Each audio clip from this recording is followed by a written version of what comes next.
ਵਾਹਿਗੁਰੂ ਸਾਹਿਬ ਜੀ।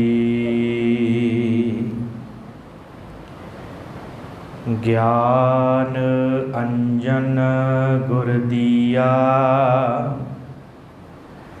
ਅਗਿਆਨ ਅੰਧੇਰ ਬਿਨਾਸ਼।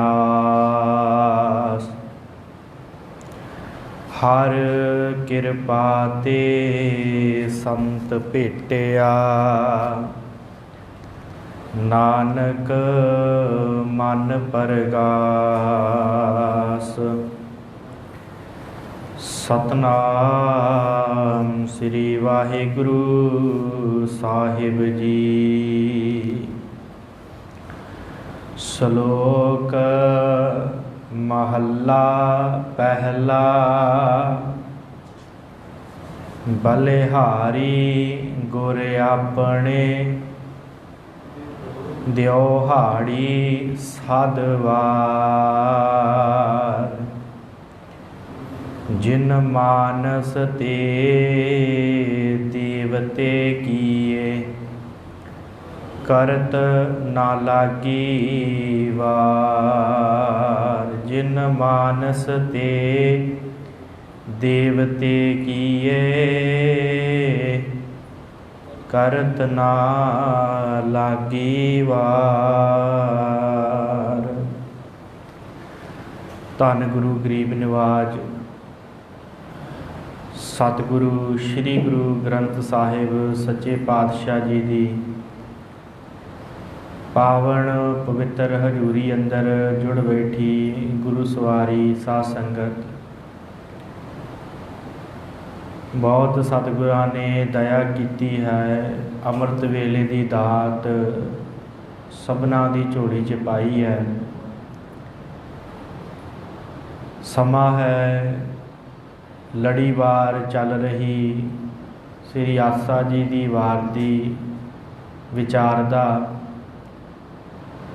ਜੋ ਆਪਾਂ ਕੱਲ੍ਹ ਦੇ ਰੋਜ਼ ਤੋਂ ਆਰੰਭ ਕੀਤੀ ਹੈ।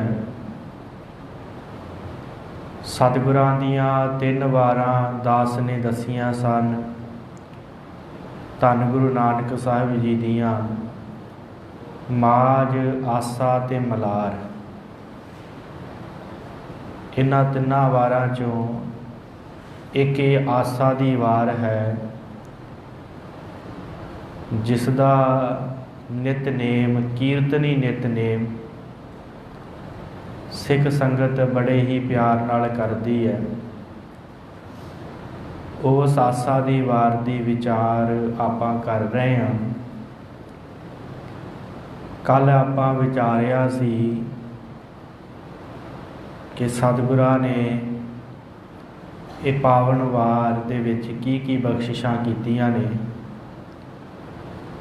ਕੀ ਇਹਦਾ ਵਿਸ਼ਾ ਹੈ, ਕੀ ਮਜ਼ਮੂਨ ਹੈ, ਤੇ ਨਾਲ ਹੀ ਆਪਾਂ ਜੋ ਸਤਿਗੁਰਾਂ ਨੇ ਧੁਨੀ ਇਸ ਵਾਰ ਦੇ ਉੱਪਰ ਚਾੜ੍ਹੀ ਹੈ, ਜਿਸ ਦਾ ਨਾਮ ਹੈ ਟੁੰਡੇ ਅਸ ਰਾਜੇ ਕੀ ਧੁਨੀ, ਉਹਦੇ ਬਾਰੇ ਵਿਚਾਰ ਚਰਚਾ ਆਪਾਂ ਕਰ ਚੁੱਕੇ ਹਾਂ। ਅੱਜ ਆਸਾ ਦੀ ਵਾਰ ਦਾ ਇਹ ਪਹਿਲਾ ਸ਼ਲੋਕ, ਜਿਸ ਦੀ ਵਿਚਾਰ ਆਪਾਂ ਆਰੰਭ ਕਰਨੀ ਹੈ। ਸੋ ਆਓ ਮਨੋਬਿਰਤੀਆਂ ਨੂੰ ਇਕਾਗਰ ਕਰੋ, ਗੁਰਬਖਸ਼ੀ ਫਤਿਹ ਨਾਲ ਸਾਂਝ ਪਾਓ। ਆਖੋ ਜੀ ਵਾਹਿਗੁਰੂ ਜੀ ਕਾ ਖਾਲਸਾ, ਵਾਹਿਗੁਰੂ ਜੀ ਕੀ ਫਤਿਹ। ਸਤਿਗੁਰਾਂ ਨੇ ਇਸ ਪਾਵਨ ਬਾਣੀ ਦੀ ਆਰੰਭਤਾ ਗੁਰੂ ਨੂੰ ਨਮਸਕਾਰ ਕਰਕੇ ਕੀਤੀ ਹੈ, ਗੁਰੂ ਦੀ ਵਡਿਆਈ ਕਰਕੇ ਕੀਤੀ ਹੈ, ਕਿਉਂਕਿ ਗੁਰੂ ਦੀ ਵਡਿਆਈ ਬਹੁਤ ਵੱਡੀ ਹੈ, ਜੋ ਇਹਨਾਂ ਸ਼ਲੋਕਾਂ ਦੇ ਵਿੱਚ ਵੀ ਆਵੇਗਾ ਕਿ ਗੁਰੂ ਚਾਨਣ ਵੱਲ ਨੂੰ ਲੈ ਕੇ ਜਾਂਦਾ ਹੈ। ਤੇ ਅਗਲੇ ਜਿੰਨੇ ਵੀ ਸ਼ਲੋਕ ਹਨ, ਜ਼ਿਆਦਾਤਰ ਉਹਨਾਂ ਸ਼ਲੋਕਾਂ ਦੇ ਵਿੱਚ ਜਿਹੜੇ ਅਗਿਆਨੀ ਪੁਰਸ਼ ਹਨ, ਜਿਹੜੇ ਪਖੰਡੀ ਲੋਕ ਹਨ, ਜਿਨ੍ਹਾਂ ਦੇ ਜੀਵਨ 'ਚ ਗਿਰਾਵਟ ਆ ਗਈ ਹੈ, ਉਹਨਾਂ ਦਾ ਜ਼ਿਕਰ ਆਉਣ ਵਾਲੇ ਦਿਨਾਂ 'ਚ ਜਿਹੜੇ ਸ਼ਲੋਕ ਆਉਣਗੇ ਉਹਨਾਂ 'ਚ ਆਵੇਗਾ। ਪਰ ਸਤਿਗੁਰਾਂ ਨੇ ਆਰੰਭਤਾ ਗੁਰੂ ਤੋਂ ਕੀਤੀ ਹੈ। ਕਿਉਂ? ਕਿਉਂਕਿ ਸਤਿਗੁਰਾਂ ਨੂੰ ਪਤਾ ਹੈ ਕਿ ਗੁਰੂ ਤੋਂ ਬਿਨਾਂ ਇਹ ਕੋਈ ਵੀ ਨਹੀਂ ਦੱਸ ਸਕਦਾ ਕਿ ਭਾਈ ਅੰਦਰ ਦਾ ਅਗਿਆਨ, ਅੰਦਰ ਦੀ ਹਉਮੈ, ਅੰਦਰ ਦਾ ਪਖੰਡ ਕਿਵੇਂ ਖਤਮ ਹੋਵੇ। ਗੁਰੂ ਤੋਂ ਬਿਨਾਂ ਨਹੀਂ ਕੋਈ ਦੱਸ ਸਕਦਾ। ਤਾਂ ਕਰਕੇ ਸਤਿਗੁਰਾਂ ਨੇ ਆਰੰਭਤਾ ਗੁਰੂ ਤੋਂ ਕੀਤੀ ਹੈ ਕਿ ਭਾਈ ਅਗਲੇ ਜਿੰਨੇ ਵੀ ਪਖੰਡ ਤੈਨੂੰ ਸਿੱਖਾ ਦੱਸਣੇ ਆ ਨਾ, ਜਿੰਨਾ ਵੀ ਅਗਿਆਨ ਅੱਗੇ ਆਉਣਾ ਹੈ, ਜਿਨ੍ਹਾਂ ਦੀ ਗੱਲ ਆਪਾਂ ਇਸ ਆਸਾ ਦੀ ਵਾਰ 'ਚ ਕਰਨੀ ਹੈ, ਉਹ ਸਾਰੇ ਅਗਿਆਨ ਨੂੰ ਨਾਸ਼ ਕਰਨ ਵਾਲਾ ਕੌਣ ਹੈ? ਗੁਰੂ। ਤਾਂ ਕਰਕੇ ਸਤਿਗੁਰਾਂ ਨੇ ਇਹ ਸ਼ਲੋਕ ਆਰੰਭਤਾ ਗੁਰੂ ਤੋਂ ਕੀਤੀ ਹੈ। ਧੰਨ ਗੁਰੂ ਨਾਨਕ ਸਾਹਿਬ ਜੀ ਦਾ ਪਹਿਲਾ ਸ਼ਲੋਕ ਹੈ। ਸਤਿਗੁਰੂ ਬਖਸ਼ਿਸ਼ ਕਰਦੇ ਆ, ਬਲਿਹਾਰੀ ਗੁਰ ਆਪਣੇ ਦਿਵਹਾੜੀ ਸਦਵਾਰ। ਆਪਣੇ ਗੁਰੂ ਤੋਂ ਸਿੱਖਾ ਬਲਿਹਾਰਨੇ ਜਾ, ਗੁਰੂ ਤੋਂ ਬਲਿਹਾਰਨੇ ਜਾ, ਇੱਕ ਵਾਰੀ ਨਹੀਂ, ਦਿਵਹਾੜੀ ਸਦਵਾਰ। ਦਿਨ ਦੇ ਵਿੱਚ 100 ਵਾਰੀ ਬਲਿਹਾਰਨੇ ਜਾ। ਦਿਵਹਾੜੀ ਸਦਵਾਰ। ਪਾਤਸ਼ਾਹ ਕਿਉਂ ਬਲਿਹਾਰਨੇ ਜਾਈਏ ਗੁਰੂ ਤੋਂ? ਕੀ ਹੈ ਗੁਰੂ ਦੇ ਵਿੱਚ? ਤੇ ਸਤਿਗੁਰੂ ਬਖਸ਼ਿਸ਼ ਕਰਦੇ ਆ, ਜਿਨ ਮਾਨਸ ਤੇ ਦੇਵਤੇ ਕੀਏ ਕਰਤ ਨਾ ਲਾਗੀ ਵਾਰ। ਮਾਰੇ ਕਹਿੰਦੇ ਸਿੱਖਾ, ਗੁਰਮੁਖਾ ਤੂੰ ਆਪਣੇ ਗੁਰੂ ਤੋਂ ਬਲਿਹਾਰਨੇ ਜਾ। ਕਿਉਂ ਬਲਿਹਾਰਨੇ ਜਾਈਏ? ਸਤਿਗੁਰੂ ਕਹਿੰਦੇ ਜਿਨੇ ਮਾਨਸ ਤੇ ਦੇਵਤੇ ਕੀਏ, ਜਿਨੇ ਤੁਹਾਨੂੰ ਮਨੁੱਖਾਂ ਤੋਂ ਦੇਵਤੇ ਬਣਾ ਦਿੱਤਾ। ਦੇਵਤੇ ਉਹ ਦੇਵਤੇ ਨਹੀਂ ਜਿਹੜੇ ਜਿਨ੍ਹਾਂ ਦੀ 33 ਕਰੋੜ ਦੇਵਿਆਂ ਦੀ ਗੱਲ, ਦੇਵਤਿਆਂ ਦੀ ਗੱਲ ਹੈ, ਨਹੀਂ, ਉਹ ਨਹੀਂ। ਦੇਵਤੇ ਦਾ ਇੱਕ ਅਰਥ ਹੁੰਦਾ ਹੈ ਪ੍ਰਕਾਸ਼, ਚਾਨਣ। ਸਤਿਗੁਰੂ ਕਹਿੰਦੇ ਜਿਨੇ ਤੈਨੂੰ ਚਾਨਣ ਵੱਲ ਲੈ ਕੇ ਗਿਆ ਨਾ, ਜਿਨੇ ਤੇਰੇ ਜੀਵਨ ਨੂੰ ਚਮਕਾ ਦਿੱਤਾ ਹੈ, ਤੇਰੇ ਜੀਵਨ 'ਚ ਪ੍ਰਕਾਸ਼ ਭਰ ਦਿੱਤਾ ਹੈ, ਉਸ ਗੁਰੂ ਤੋਂ ਬਲਿਹਾਰਨੇ ਜਾ। ਇੱਕ ਵਾਰੀ ਨਹੀਂ, 100 ਵਾਰੀ ਬਲਿਹਾਰਨੇ ਜਾ ਉਸ ਗੁਰੂ ਤੋਂ। ਹਰ ਰੋਜ਼ ਬਲਿਹਾਰਨੇ ਜਾ। ਬਲਿਹਾਰੀ ਗੁਰ ਆਪਣੇ ਦਿਵਹਾੜੀ ਸਦਵਾਰ। ਜਿਨ ਮਾਨਸ ਤੇ ਦੇਵਤੇ ਕੀਏ ਕਰਤ ਨ ਲਾਗੀ ਵਾਰ। ਜਿਹਨੇ ਇੱਕ ਛਿਣ ਜਿੰਨਾ ਸਮਾਂ ਨਹੀਂ ਲਾਇਆ, ਝੱਟ ਹੀ ਮਨੁੱਖ ਨੂੰ ਦੇਵਤਿਆਂ ਵਰਗਾ ਬਣਾ ਦਿੱਤਾ, ਪ੍ਰਕਾਸ਼ ਉਹਦੇ ਜੀਵਨ 'ਚ ਕਰ ਦਿੱਤਾ। ਐਸੇ ਗੁਰੂ ਤੋਂ ਬਲਿਹਾਰਨੇ ਜਾਣਾ ਚਾਹੀਦਾ ਹੈ। ਕਿਉਂਕਿ ਭਾਰਤੀ ਸੰਸਕ੍ਰਿਤੀ ਐਸੀ ਹੈ, ਇੱਥੇ ਗੁਰੂ ਦੀ ਬਹੁਤ ਮਹਾਨਤਾ ਹੈ ਭਾਰਤੀ ਸੰਸਕ੍ਰਿਤੀ ਦੇ ਵਿੱਚ। ਇਸੇ ਕਰਕੇ ਜਦੋਂ ਗੁਰੂ ਅਮਰਦਾਸ ਮਹਾਰਾਜ ਸੱਚੇ ਪਾਤਸ਼ਾਹ ਜੀ ਹਰਿਦੁਆਰ ਤੋਂ ਵਾਪਸ ਆਉਂਦੇ ਆ, ਤੇ ਜਿਹੜਾ ਨਾਲ ਦੋਸਤ ਮਿਲਦਾ ਹੈ, ਉਹ ਇਹੋ ਗੱਲ ਕਹਿੰਦਾ ਹੈ ਨਾ ਕਿ ਤੁਹਾਡਾ ਤੇ ਕੋਈ ਗੁਰੂ ਨਹੀਂ ਹੈਗਾ, ਤੇ ਮੈਨੇ ਗੁਰੇ ਦੇ ਹੱਥੋਂ ਜਲ ਪਾਣੀ ਛਕ ਲਿਆ, ਮੇਰਾ ਤੇ ਜੀਵਨ ਬਰਬਾਦ ਹੋ ਗਿਆ। ਇਸ ਕਰਕੇ ਇਹ ਸਮਝ ਪੈਂਦੀ ਹੈ ਕਿ ਗੁਰੂ ਤੋਂ ਬਿਨਾਂ ਮਨੁੱਖ ਦੀ ਗਤ ਨਹੀਂ ਹੈ, ਜੋ ਭਾਰਤੀ ਸੰਸਕ੍ਰਿਤੀ ਗੱਲ ਕਹਿੰਦੀ ਹੈ। ਗੁਰੂ ਧਾਰਨ ਕਰਨਾ ਬੜਾ ਜ਼ਰੂਰੀ ਹੈ, ਤੇ ਗੁਰੂ ਹੀ ਅਗਿਆਨ ਕੱਟਦਾ ਹੈ, ਗੁਰੂ ਹੀ ਪ੍ਰਕਾਸ਼ ਦਿੰਦਾ ਹੈ, ਗੁਰੂ ਹੀ ਜੀਵਨ ਜਿਹੜਾ ਉਹ ਦੇਵਤਿਆਂ ਵਰਗਾ ਬਣਾ ਦਿੰਦਾ ਹੈ। ਨਹੀਂ ਤੇ ਮਨੁੱਖ ਨੂੰ ਕੀ ਪਤਾ ਹੈ ਕਿ ਮਨ ਕੀ ਹੈ, ਮਨੁੱਖ ਨੂੰ ਕੀ ਪਤਾ ਹੈ ਕਿ 5 ਵਿਕਾਰ ਕੀ ਹਨ, ਤੇ ਮਨੁੱਖ ਨੂੰ ਕੀ ਪਤਾ ਹੈ ਕਿ ਇਹਨਾਂ ਨੂੰ ਕਿੱਦਾਂ ਅੰਦਰੋਂ ਕੱਢਣਾ। ਮਨੁੱਖ ਦੇ ਵੱਸ ਦੀ ਗੱਲ ਨਹੀਂ ਹੈ। ਇਹ ਗੁਰੂ ਬਖਸ਼ਿਸ਼ ਕਰਦਾ ਹੈ, ਫਿਰ ਅੰਦਰੋਂ ਹੀ ਅਗਿਆਨ ਦਾ ਨਾਸ਼ ਹੁੰਦਾ ਹੈ, ਫਿਰ ਮਨੁੱਖ ਦੇਵਤਾ ਬਣਦਾ ਹੈ। ਬਲਿਹਾਰੀ ਗੁਰ ਆਪਣੇ ਦਿਵਹਾੜੀ ਸਦਵਾਰ।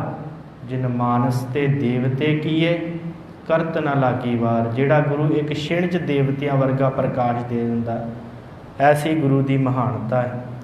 ਮਹੱਲਾ ਦੂਜਾ। ਧੰਨ ਗੁਰੂ ਅੰਗਦ ਦੇਵ ਜੀ ਮਹਾਰਾਜ। ਸਤਿਗੁਰੂ ਆਪ ਜੀ ਵੀ ਦੱਸੋ ਗੁਰੂ ਦੀ ਕਿੰਨੀ ਕੁ ਮਹਾਨਤਾ ਹੈ। ਵੱਡੇ ਸਤਿਗੁਰੂ ਗੁਰੂ ਨਾਨਕ ਸਾਹਿਬ ਨੇ ਬਖਸ਼ਿਸ਼ ਕੀਤੀ ਹੈ ਕਿ ਗੁਰੂ ਇੱਕ ਛਿਣ ਦੇ ਵਿੱਚ ਪ੍ਰਕਾਸ਼ ਕਰ ਦਿੰਦਾ ਜੀਵਨ ਦੇ ਵਿੱਚ। ਮਹਾਰਾਜ ਤੁਸੀਂ ਕੀ ਕਹਿੰਦੇ ਹੋ? ਤੁਸੀਂ ਵੀ ਦੱਸੋ ਸਾਨੂੰ, ਤੁਹਾਡੇ ਅੰਦਰ ਪ੍ਰਕਾਸ਼ ਕਿਵੇਂ ਗੁਰੂ ਨਾਨਕ ਸਾਹਿਬ ਨੇ ਕੀਤਾ। ਤੇ ਸਤਿਗੁਰੂ ਗੁਰੂ ਅੰਗਦ ਦੇਵ ਮਹਾਰਾਜ ਕਹਿੰਦੇ ਆ, ਜੇ 100 ਚੰਦਾ ਉਗਵਹਿ सूरज चढ़े हजार। सतगुरु कहते भावें 100 चंद्रमा उग जान ते हजारां सूरज चढ़ जान, जे 100 चंदा उगवै सूरज चढ़े हजार। इते चानण होंदियां गुर बिन घोर अंधार। इन्ना चानण होंदियां होइयां भी मनुख की जिंदगी दे विच हनेरा है। मनुख का जीवन उजला नहीं हुंदा, भावें हजारां सूरज भावें 100 चंद्रमा चढ़ जान, पर मनुख के जीवन च हनेरा उदों नाश हुंदा है जदों गुरु उहदे कोल आउंदा है, जदों गुरु का चानण उहदे ते पैंदा है, जदों गुरु उहदा ज्ञान कटदा है। जे 100 चंदा उगवै सूरज चढ़े हजार। इते चानण होंदियां गुर बिन घोर अंधार। गुरु तो बिना घोर अंधार है। गुरु अंगद देव जी महाराज कहते सतगुरु गुरु तो बिना घोर अंधार किन्ना है। तो सतगुरां दा जदों जीवन पढ़ीए ना गुरु अंगद देव जी महाराज का, तो सतगुरु आप जवाला जी जाते सन, पर मन दे विच ओह गल नहीं सी ना बनदी। भावें वह देवी का प्रकाश सी, सूरजां वर्गा चंद्रमा दे वर्गा जवाला जी ते जाना, पर गुर बिन घोर अंधार। मन नूं शांति नहीं सी, मन नहीं सी टिकदा।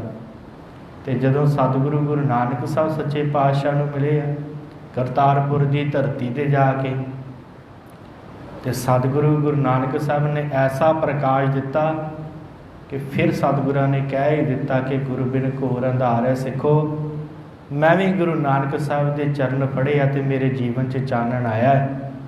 जे तुसी गुरु के चरण फड़ोगे तुहाडा जीवन भी रोशन हो जाएगा। जे 100 चंदा उगवै सूरज चढ़े हजार। इते चानण होंदियां गुर बिन घोर अंधार। गुरु तो बिना मनुख के जीवन दे विच, मनुख की जिंदगी विच घोर हनेरा है, क्योंकि मनुख नूं पता ही नहीं कि मैं जीवन च करना की है। ये सिक्ख्या तो गुरु तो मिलती है ना कि भाई जीवन नूं जिउणा किद्दां है। सतगुरु कहते गुरु तो बिना घोर अंधार भाई तेरी जिंदगी च रहेगा। महला पहला नानक गुरु न चेतनी, माने अपने सुचेत। महाराज ये भी दसना करो कि जेड़े मनुख गुरु धारण नहीं करते, गुरु तो ज्ञान नहीं लेंदे, वो किदां दे हन। वो जप तप भी करते होण ते पर फिर भी ये दसो कि उन्हां दा जीवन कैसा है। महाराज के नानक गुरु ना चेतनी, जेड़े गुरु नूं चेतदे नहीं, गुरु नूं सिमरदे नहीं। मन अपने सुचेत, अपने मन दे विच जेड़े मनुख सुचेत भाव चतुर बनते हैं, ਜਿਹੜੇ ਕਹਿੰਦੇ ਸਾਨੂੰ ਲੋੜ ही नहीं गुरु की, ਅਸੀਂ अपना ज्ञान वरत के तर जावांगे। अज भी हालात इहो, आपां बाद विच इहदे बारे गल करदे हां। सतगुरु कहते नानक गुरु ना चेतनी, मन अपने सुचेत, अपने मन च सियाणे बनते आ। उन्हां दा की हाल है, छुट्टे तिल बुआड़ ज्यों सुइयां अंदर खेत। सतगुरु कहते आ बुआड़ तिल हुंदा है जिहड़ा सड़िया होया बी होवे, तिल दा बुआड़ तिल, सड़िया होया तिल दा बीज। छुट्टै तिल बुआड़ ज्यों सुइयां अंदर खेत। जदों किसान कोल वेल ना होवे, वो फिर बुआड़ तिलां नूं अपनी जिहड़ी पई वेली सुन्नी खेती हुंदी है उत्ते सुੱਟ दिंदा है। चल उग जाणगे तो इन्हों बाद विच अग लई वरत लांगे, जला लांगे।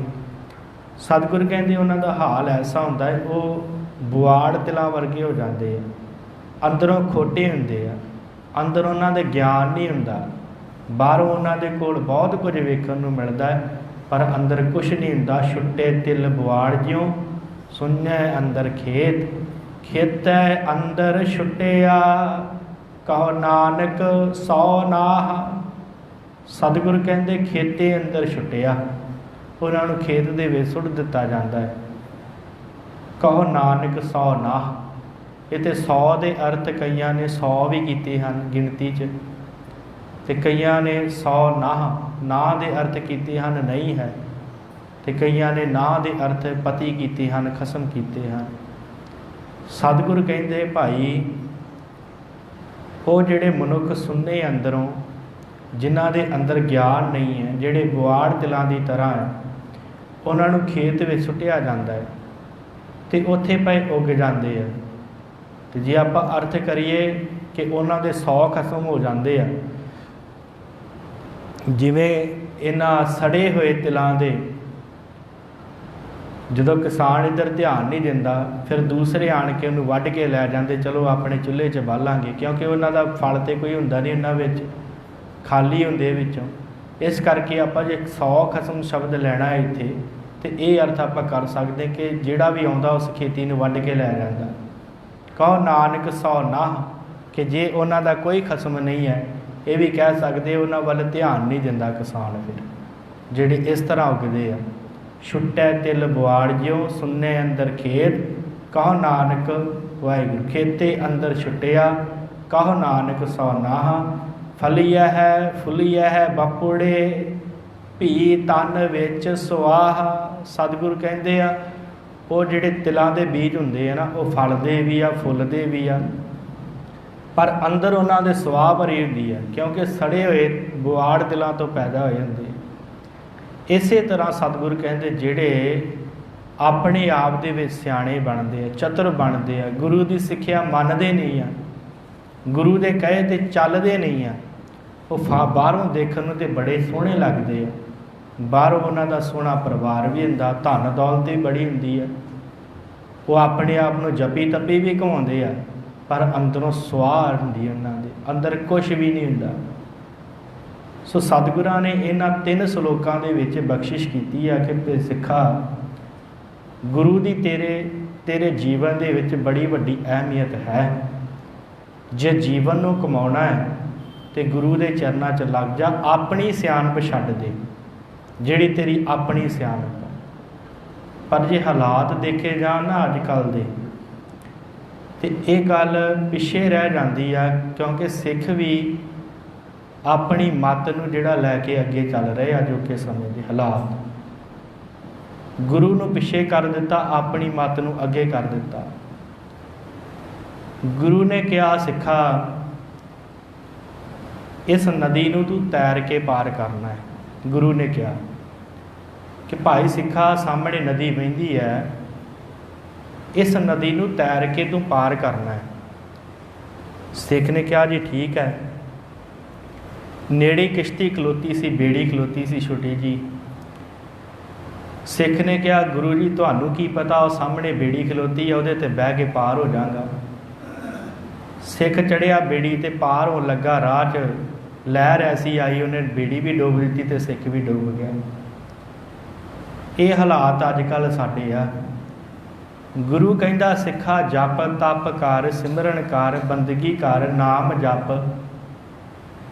तो सिख कहता महाराज किहो जिहियां गल्लां करदे, टोटा रटन क्यों कराउंदे साडे कोल?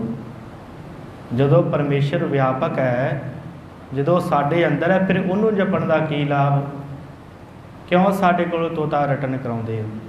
वो परमेश्वर तो हर थां व्यापक है, वो साडे अंदर भी है, फिर असीं अपने आप को जपी जाइए।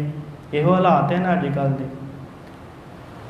ते पर जदों विकारां रूपी लहर आउंदी है, एक कोई काम दी, कोई क्रोध दी, कोई लोभ दी, कोई मोह की लहर आउंदी है, एकदम आके उहदी बेड़ी नूं पलटा जाती है, तो नाले सिख भी डुबदा है खीर ते फिर गुरु नूं भी कहता है कि गुरु जी मैनूं रस्ता नहीं दसिया। तो गुरु ने तो कहा ही सिखा कोई नहीं, तरना सिख ला, इस नदी तो पार हो जाएगा। भावें तेरे कोल जहाज है, भावें तेरे कोल बेड़ी है, भावें परमेश्वर व्यापक है, पर प्राप्ति तेनू जप तप ना है, प्राप्ति तेनू सिमरन नाल है। ये हालात हैं। सतगुरु कहते जिहड़े अपने मन च सुचेत बनते हैं, जिहड़े अपने आप दे विच चतुर बनते हैं, उन्हां दे जीवन दे विच कदी भी चन्न नहीं हुंदा। भावें हज़ारां सूरज चढ़ जाण, हज़ारां चंद्रमा चढ़ जाण, गुरु तो बिना घोर अंधार है। भावें जिन्ना मर्जी मनुख ज्ञान लई फरे, ਭਾਵੇਂ ਥੱਬੇ ਕਿਤਾਬਾਂ ਦੇ ਥੱਬੇ ਗ੍ਰੰਥਾਂ ਦੇ ਚੁੱਕੀ ਫਿਰੇ, ਪਰ ਜਿੰਨਾ ਕੋਲ ਉਹਦੇ ਕੋਲ ਗੁਰੂ ਨਹੀਂ ਹੈ, ਜਿੰਨਾ ਚਿਰ ਉਹ ਗੁਰੂ ਦੇ ਚਰਨਾਂ 'ਚ ਨਹੀਂ ਬੈਠਾ, ਉਹਨਾਂ ਚਿਰ ਉਹਦੇ ਜੀਵਨ 'ਚ ਘੋਰ ਅੰਧੇਰਾ ਹੈ। ਗੁਰਬਿਨ ਘੋਰ ਅੰਧਾਰ, ਉਹਦਾ ਜੀਵਨ ਹਨੇਰੇ ਵੱਲ ਹੈ। ਜੇ ਗੁਰੂ ਨੂੰ ਜਪੇਗਾ, ਜੇ ਗੁਰੂ ਦੇ ਕਹੇ 'ਤੇ ਚੱਲੇਗਾ ਤਾਂ ਜੀਵਨ 'ਚ ਚਾਨਣ ਆਉਣਾ ਹੈ, ਫਿਰ ਜੀਵਨ ਸੁਚੱਜਾ ਬਣਨਾ ਹੈ। ਜੇ ਦੇਵਤਾ ਬਣਨਾ ਹੈ ਤਾਂ ਸਿੱਖਾ ਗੁਰੂ ਦੀ ਗੱਲ ਮੰਨ ਲਾ, ਗੁਰੂ ਦੇ ਚਰਨਾਂ 'ਚ ਪੈ ਜਾ, ਆਪਣਾ ਹੰਕਾਰ, ਆਪਣਾ ਆਪਾ ਜਿਹੜਾ ਉਹ ਖਤਮ ਕਰ ਲਾ, ਗੁਰੂ ਦੇ ਚਰਨ ਫੜ ਲਾ। ਅੱਗੇ ਪੌੜੀ 'ਚ ਸਤਿਗੁਰੂ ਬਖਸ਼ਿਸ਼ ਕਰਦੇ ਨੇ, ਆ ਪੀਨੈ ਆਪ ਸਾਜਿਓ, ਆ ਪੀਨੈ ਰਚਿਓ ਨਾਉ। ਆ ਪੀਨੈ ਆਪ ਸਾਜਿਓ, ਆਪਣੇ ਆਪ ਤੋਂ ਪਰਮੇਸ਼ਰ ਨੇ ਆਪਾ ਸਾਜਿਆ ਹੈ। ਆ ਪੀਨੈ ਰਚਿਓ ਨਾਉ, ਆਪਣੇ ਆਪ ਤੋਂ ਉਸ ਪਰਮੇਸ਼ਰ ਨੇ ਆਪਣਾ ਨਾਮ ਬਣਾਇਆ, ਆਪਣੀ ਵਡਿਆਈ ਬਣਾਈ ਹੈ। ਆ ਪੀਨੈ ਆਪ ਸਾਜਿਓ, ਆ ਪੀਨੈ ਰਚਿਓ ਨਾਉ। ਦੁਈ ਕੁਦਰਤ ਸਾਜੀਐ, ਕਰ ਆਸਨ ਡਿਠੋ ਚਾਓ। ਦੂਸਰੀ ਉਸ ਪਰਮੇਸ਼ਰ ਨੇ ਕੁਦਰਤ ਸਾਜੀ ਹੈ ਤੇ ਉਸ ਦੇ ਵਿੱਚ ਬੈਠ ਕੇ ਉਹ ਜਗਤ ਦਾ ਤਮਾਸ਼ਾ ਪਰਮੇਸ਼ਰ ਦੇਖ ਰਿਹਾ ਹੈ। ਦੁਈ ਕੁਦਰਤ ਸਾਜੀ ਹੈ, ਕਰ ਆਸਨ ਡਿਠੋ ਚਾਓ। ਦਾਤਾ ਕਰਤਾ ਆਪ ਤੂੰ, ਤੁਸ ਦੇਵਹਿ ਕਰਹਿ ਪਸਾਓ। ਦਾਤਾ ਵੀ ਉਹ ਪਰਮੇਸ਼ਰ ਆਪ ਹੈ, ਕਰਤਾ ਵੀ ਉਹ ਆਪ ਹੈ, ਬਣਾਉਣ ਵਾਲਾ ਵੀ ਉਹ ਆਪ ਹੈ। ਤੁਸ ਦੇਵੈ ਕਰੈ ਪਸਾਓ, ਤੇ ਬਖਸ਼ਿਸ਼ਾਂ ਕਰਨ ਵਾਲਾ ਵੀ ਪਰਮੇਸ਼ਰ ਆਪ ਹੈ। ਦਾਤਾ ਕਰਤਾ ਆਪ ਤੂੰ, ਤੁਸ ਦੇਵੈ ਕਰੈ ਪਸਾਓ। ਤੂੰ ਜਾਣੋਏ ਸਭ ਸੈ, ਦੇ ਲੈਸੈ ਜਿੰਦ ਕਵਾਓ। ਫਿਰ ਉਹ ਸਾਰਿਆਂ ਦੇ ਘਟਾਂ ਘਟਾਂ ਦੀ ਜਾਣਦਾ ਹੈ, ਸਾਰਿਆਂ ਦੇ ਅੰਦਰ ਦੀ ਜਾਣਦਾ ਹੈ, ਸਾਰਿਆਂ ਦੇ ਅੰਦਰ ਨੂੰ ਜਾਣਨ ਵਾਲਾ ਹੈ। ਤੂੰ ਜਾਣੋਈ ਸਭ ਸੈ, ਪਰਮੇਸ਼ਰ ਤੁਸੀਂ ਸਾਰਿਆਂ ਨੂੰ ਜਾਣਦੇ। ਦੇ ਲੈਸੈ ਜਿੰਦ ਕਵਾਓ, ਸਾਰਿਆਂ ਦੇ ਅੰਦਰ ਜਿੰਦ ਵੀ ਤੂੰ ਭਰਦਾ ਹੈ ਤੇ ਸਾਰਿਆਂ ਦੇ ਅੰਦਰੋਂ ਜਿੰਦ ਖਿੱਚਣ ਵਾਲਾ ਵੀ ਪਰਮੇਸ਼ਰ ਤੂੰ ਹੈ। ਕਰ ਆਸਨ ਡਿਠੋ ਚਾਓ। ਸਤਿਗੁਰ ਕਹਿੰਦੇ ਕਿ ਉਹ ਅਕਾਲ ਪੁਰਖ ਪਰਮੇਸ਼ਰ ਜਿਹੜਾ ਹੈ ਉਹ ਸਾਰੀ ਕੁਦਰਤ ਦੇ ਵਿੱਚ ਬੈਠਾ ਹੋਇਆ, ਆਸਣ ਲਾ ਕੇ ਇਹ ਜਗਤ ਦਾ ਤਮਾਸ਼ਾ ਦੇਖ ਰਿਹਾ ਹੈ।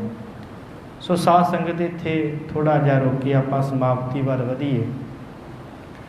ਇਸ ਗੱਲ ਦੇ ਉੱਤੇ ਬੜੀ ਬਹਿਸ ਚੱਲਦੀ ਪਈ ਹੈ ਕਿ ਪਰਮੇਸ਼ਰ ਕੁਦਰਤ ਵਿੱਚ ਹੈ ਜਾਂ ਕੁਦਰਤ ਤੋਂ ਪਰਾਂ। ਬੜੀਆਂ ਇਹ ਗੱਲਾਂ ਚੱਲ ਰਹੀਆਂ ਤੇ ਦਾਸ ਇਹ 'ਤੇ ਵਿਚਾਰ ਦੇਣਾ ਕਰੇਗਾ ਕਿ ਸਤਿਗੁਰੂ ਨੇ ਸਾਨੂੰ ਇਹਨਾਂ ਗੱਲਾਂ ਦੇ ਵਿੱਚ ਨਹੀਂ ਪਾਇਆ, ਕਿਉਂਕਿ ਜੇ ਸਤਿਗੁਰਾਂ ਨੇ ਇਹ ਗੱਲਾਂ ਦੇ ਵਿੱਚ ਪਾਉਣਾ ਸੀ ਫਿਰ ਸ਼ਾਸਤਰਾਂ ਦੇ ਵਿੱਚ ਤੇ ਵਿਚਾਰ ਬੜੀ ਦਿੱਤੀ ਸੀ ਪਰਮੇਸ਼ਰ ਬਾਰੇ, ਪਰਮਾਤਮਾ ਦੇ ਬਾਰੇ, ਕਿ ਪਰਮਾਤਮਾ ਇਵੇਂ ਦਾ ਹੈ, ਪਰਮਾਤਮਾ ਇਵੇਂ ਦਾ ਹੈ। ਫਿਰ ਸਤਿਗੁਰੂ ਉੱਥੋਂ ਕੱਢ ਦਿੰਦੇ, ਉਹੀ ਵਿਚਾਰ ਸਾਨੂੰ ਦੇ ਦਿੰਦੇ ਤੇ ਅਸੀਂ ਵੀ ਆਪਣੇ ਸਿੰਘ ਆਪਸ 'ਚ ਵਸਾਈ ਫਿਰਦੇ। ਪਰ ਸਤਿਗੁਰਾਂ ਨੇ ਬਖਸ਼ਿਸ਼ ਕੀਤੀ ਆ, ਜਿਹੜੀ ਪਹਿਲੀ ਗੱਲ ਇਸ ਪੌੜੀ ਦੇ ਵਿੱਚ, ਆ ਪੀਨੈ ਆਪ ਸਾਜਿਓ, ਆ ਪੀਨੈ ਰਚਿਓ ਨਾਉ। ਆਹ ਗੱਲ ਅਸੀਂ ਲੈਣੀ ਆ, ਆ ਪੀਨੈ ਰਚਿਓ ਨਾਉ ਵਾਲੀ। ਨਾਉ ਵਡਿਆਈ, ਇਹ ਪਰਮੇਸ਼ਰ ਦੀ ਵਡਿਆਈ ਕਰਨ ਵਾਸਤੇ ਸਾਨੂੰ ਸਤਿਗੁਰਾਂ ਨੇ ਪ੍ਰੇਰਨਾ ਦਿੱਤੀ ਹੈ ਕਿ ਸਿੱਖੋ ਇਸ ਝਗੜੇ 'ਚ ਨਾ ਪਾਓ ਕਿ ਪਰਮੇਸ਼ਰ ਕੁਦਰਤ ਵਿੱਚ ਹੈ ਜਾਂ ਕੁਦਰਤ ਤੋਂ ਪਰਾਂ ਹੈ, ਜਾਂ ਉਹ ਕਿਵੇਂ ਕੁਦਰਤ ਨੂੰ ਚਲਾ ਰਿਹਾ। ਉਹ ਤਾਂ ਸਤਿਗੁਰਾਂ ਨੇ ਦੱਸ ਹੀ ਦਿੱਤਾ ਕਿ ਉਹ ਬੈਠਾ ਤਮਾਸ਼ਾ ਦੇਖ ਰਿਹਾ ਹੈ। ਅਤੇ ਸਤਿਗੁਰੂ ਕਹਿੰਦੇ ਤੇਰੇ ਵਾਸਤੇ ਸਿੱਖਾ ਬਖਸ਼ਿਸ਼ ਇਹ ਹੈ ਕਿ ਜਿਹੜੇ ਉਹਦੀ ਨਾਮ ਦੀ ਵਡਿਆਈ ਨਾ ਉਹ ਸਭ ਤੋਂ ਵੱਡੀ ਹੈ। ਭਾਵੇਂ ਉਹ ਕੁਦਰਤ ਵਿੱਚ ਹੈ, ਭਾਵੇਂ ਕੁਦਰਤ ਤੋਂ ਬਾਹਰ ਬੈਠਾ ਹੋਵੇ, ਪਰ ਤੇਰੇ ਲਈ ਸਿੱਖਾ ਕੀ ਹੈ? ਨਾਉ। ਤੂੰ ਨਾਮ ਜਪ, ਤੂੰ ਬੰਦਗੀ ਕਰ, ਤੂੰ ਉਹਨੂੰ ਧਿਆ ਤਾਂ ਕਿ ਉਹਦੇ ਵਿੱਚ ਲੀਨਤਾ ਪ੍ਰਾਪਤ ਕਰ ਸਕੇ। ਹਾਲਾਤ ਗੁਰੂ ਨਾਨਕ ਸਾਹਿਬ ਦੇ ਸਮੇਂ ਵੀ ਇਵੇਂ ਦੇ ਸੀ। ਕੋਈ ਕਹਿੰਦਾ ਸੀ ਸ੍ਰਿਸ਼ਟੀ ਇਵੇਂ ਬਣੀ, ਕੋਈ ਕਹਿੰਦਾ ਸੀ ਪਰਮੇਸ਼ਰ ਨੇ ਸ੍ਰਿਸ਼ਟੀ ਇਵੇਂ ਸਾਜੀ, ਕੋਈ ਕਹਿੰਦਾ ਉਹ ਪਰਮੇਸ਼ਰ ਇਵੇਂ ਬਣਿਆ, ਕੋਈ ਕਹਿੰਦਾ ਇਸ ਤਰ੍ਹਾਂ ਦਾ ਹੈ। ਪਰ ਸਤਿਗੁਰਾਂ ਨੇ ਕਿਹਾ ਸੀ ਕੀਤਾ ਪਸਾਓ ਏਕੋ ਕੁਆਓ, ਤਿਸ ਤੇ ਹੋਏ ਲੱਖ ਦਰਿਆਓ। ਕਿਉਂ ਝਗੜਦੇ ਹੋ? ਇਹ ਤਾਂ ਉਹਦੀ ਮਰਜ਼ੀ ਦੇ ਨਾਲ ਸਾਰਾ ਪਸਾਰਾ ਫੈਲਿਆ। ਅਤੇ ਸਿੱਖਾਂ ਨੂੰ ਵੀ ਇਸੇ ਗੱਲ ਤੋਂ ਸਤਿਗੁਰਾਂ ਨੇ ਬਾਹਰ ਕੀਤਾ ਕਿ ਸਿੱਖੋ इस गल दे विच झगड़ा ना पाओ कि परमेशर किवें दा, ये तुहाडे समझाउण दीयां गल्लां नहीं, सगों तुसीं इस गल वल जाओ कि परमेशर दा नाम वड्डा है, उहदी वडियाई वड्डी है, उहदी वडियाई नूं जानना करिए। इसे करके सतगुरां ने कहा कि आपीने आप साजियो, आपीने रचियो नाओ, दुई कुदरत साजी है, कर आसन डिठो चाओ। दाता है साडा वो, करता है वो साडा, उन्हें सानू बनाया है, उन्हें सानू दातां दित्तियां हन, वो साडे ते बख्शिशां करन वाला है, ते वो साडी जिंद देण वाला ते जिंद कढण वाला ते साडे मन दियां जानण वाला है। दे लैसे जिंद कवाओ, कर आसन डिठो चाओ। वो साडे अंदर बैठा होया, वो हर जीव दे अंदर बैठा होया है, ते वो इस जगत दा तमाशा इस कुदरत नूं रच के देख रहा है। ते जदों गुरु ने यह गल कह दी तो गल नूं मन लेना चाहिए है। तो नाम की वडियाई सतगुरां ने वड्डी दसी है। क्यों? क्योंकि सतगुरां ने कहा आपीने आप साजियो, अपना आप सज के फिर की दिता, आपीने रचियो नाओ, फिर उन्हें नाम दिता है सानू, उस नाम वाल नूं वधीए ते अपनियां सियाणपां छड्ड दईए। जिहड़ी गल सतगुरां ने कही है कि नानक गुरु ना चेतनी मन अपने सुचेत, अपने हिरदे चों ये सियाणपां छड्ड दईए कि परमेशर कैसा है, परमेशर नूं बनाउण वाला कौन है, किवें मिलना की है, ये गल्लां छड्ड के नाम वाल नूं होईए, क्योंकि नाम की वडियाई वड्डी है।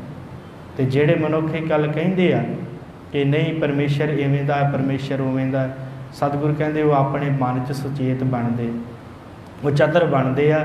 वो बाहरों देखण नूं ते बड़े लगदे चंगे, बाहरों देखण नूं उन्हां दा सारा कुछ हुंदा, धन पदार्थ बड़ा कुछ हुंदा है, पर अंदरों सवाह दी न्याई हुंदी है, अंदर उन्हां दे सवाह भरी हुंदी है। क्यों? क्योंकि गुरु दा ज्ञान ही नहीं, तो फिर सवाह ही होनी अंदर। गुरु दा ज्ञान ही जदों प्राप्त ना कीता, जदों गुरु की बख्शिश ही प्राप्त ना की, जदों सिमरन नूं ही तोता रटन कह दिता, तो फिर अंदर ज्ञान कित्थों आवे, फिर गुरु कित्थों कृपा करे। इस करके जे नितनेम नूं यह कह दिता कि वार वार पढ़न की की लोड़, एक ही बाणी, तो फिर अंदरों कित्थों संजम आवे, कित्थों अंदर मन टिके। इस करके सतगुरां ने बख्शिश की है कि भाई सिखा ये नदी है संसार, इन्हूं तूं तैर के पार करना है। ठीक है तेनों कोई बेड़ा मिल गया, चढ़ जाई उहदे उत्ते, पर तरना ना छड्डी, ये सीखना पैना ही तेनों, क्योंकि कल नूं कोई काम की कोई क्रोध की लहर आई, ये ना होवे तू बेड़े समेत ही डुब जावें। सिखा जे तैरना सीखिया होएगा तो गुरु का उपदेश लैके तैर लवेगा। हालात ऐसे ने, सिख कहता कि महाराज की लोड़ है, किश्तियाँ हैगियां, बेड़ियां हैगियां, पार कर लवांगे, की लोड़ है नाम जपण की, की सिमरन की लोड़ है, जदों साडे विच व्यापक है। पर गुरु कहता सिखा नहीं, जे तैरना सीखेगा तो पार होवेगा। नानक गुरु ना चेतनी, मन अपने सुचेत, छुट्टे तिल बुआड़ ज्यों सुन्ने अंदर खेत, खेते अंदर छुट्टिया कहो नानक सौ ना, फलीए फुलीए बपड़े भी तन विच सुआह। उन्हां मनुखां दे अंदर सुआह भरी हुंदी है। सो साध संगत ते सतगुरां ने बख्शिश की है। सो लोकां दे अंदर के गुरु की बड़ी वड्डी महानता है, गुरु के कहे तो चलना चाहिए है। तो हुण गुरु ने यह गल कही है कि सिखा परमेश्वर ने अपना आपे तो साजिया है, तो अपना साज के दूसरा उन्हें नाम पैदा किया, वो भी उन्हें अपने आप तो वडियाई पैदा की है जिन्हों तू जपना है। फिर उन्हें कुदरत साजी है, तो इस कुदरत के विच उन्हें सानू भी साजिया है, तो सारियां दे अंदर बैठा वो सारा कुछ आप ही तमाशा देख रहा है। तो वही साडी जिंद खिंचण वाला है, दातां देण वाला है, बख्शिशां करन वाला है। सो सिखा उहदे चरनां ते ढह पा, तो गुरु ने यह सानू ज्ञान दिता है। तो गुरु का ज्ञान लैके देवते बनीए, ना कि इन्हां गल्लां 'च खज्जल खुआर होईए कि परमेश्वर इन्ना वड्डा है, इन्नी उहदी मिनती, क्योंकि गिनती मिनती नहीं है, परमेश्वर बारे नहीं कुछ कहा जा सकता। सतगुरां ने कहा आप ही कह दिता कि अमुल गुण अमुल प्रवान, वो परमेश्वर अमुल है, वो गुणां की वो विचार की कोई ज्ञान नहीं आ सकता। पर जे सिख ये गल कह लग पवे कि मैं जान लिया परमेश्वर नूं, ये सिख वास्ते बड़ी वड्डी भुल होगी। इस करके गुरु के कोलों ज्ञान लईए तो ये सोचीए कि साडा जीवन काहदे वास्ते है, सिमरन करांगे, बंदगी करांगे, भला होवेगा। सो इन्नियां कि बेनतियां आप जी ने प्रवान करनियां। सतगुरु कहंदे हो परमेश्वर सारे जगत दे विच आप सुभाएमान है, सारी कुदरत च फैलिया होया है, तो सारे थां वो आसन ला के बैठा होया है, तो वो सारा तमाशा देख रहा है। ਤੇ ਤੂੰ ਉਹਦੇ ਨਾਮ ਨੂੰ ਸਿਮਰ, ਤੇਰਾ ਵੀ ਭਲਾ ਹੋਵੇ। ਸੋ ਇੰਨੀਆਂ ਕਿ ਬੇਨਤੀਆਂ ਆਪ ਜੀ ਨੇ ਪ੍ਰਵਾਨ ਕਰਨੀਆਂ। ਹੋਈਆਂ ਭੁੱਲਾਂ ਚੁੱਕਾਂ ਦੀ ਖਿਮਾ, ਬੁਲਾਓ ਫਤਿਹ। ਵਾਹਿਗੁਰੂ ਜੀ ਕਾ ਖਾਲਸਾ, ਵਾਹਿਗੁਰੂ ਜੀ ਕੀ ਫਤਿਹ।